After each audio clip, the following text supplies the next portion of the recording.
Баршаңызға сәлем, Дәмді кеңестер каналына қош келдіңіздер. Бүгін мен сіздермен қыстық сацибили салатын дайындайтын боламын. Каналыма жазылып, менімен бірге болыңыздар. Ең алдымен салатымызға қажетті барлық ингредиенттерді, көкөністердің барлығын жеке-жеке ет тартқыштан өткізіп, тазалап, дайындап аламыз. Салатымызға қажетті заттардың мөлшерін мен төмендегі описанияға жазып қалдырамын. Ең алдымен ыдысымызды отқа қойып, бірінші сұйық майымызды құйып, қыздырып, үстіне жуамызды салып, жақсылап қуырып аламыз.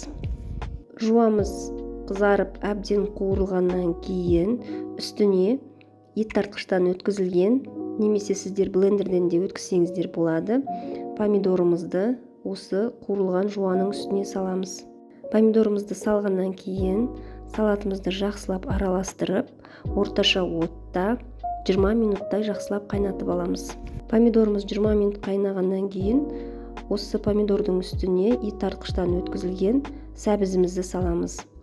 Салатымызды тағы да жақсылап араластырып, 15 минутқа помидор мен сәбізімізді қайнатып аламыз.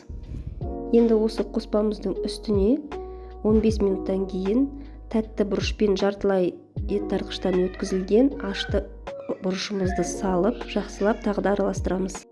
Бұрышты салғаннан кейін тағы да жақсылап 10 минут қайнатамыз.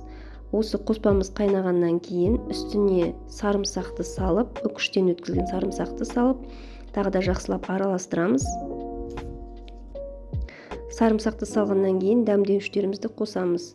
Ең алдымен тұзымызды, қантымызды, сұйық майымызды және қара бұрышымызды саламыз.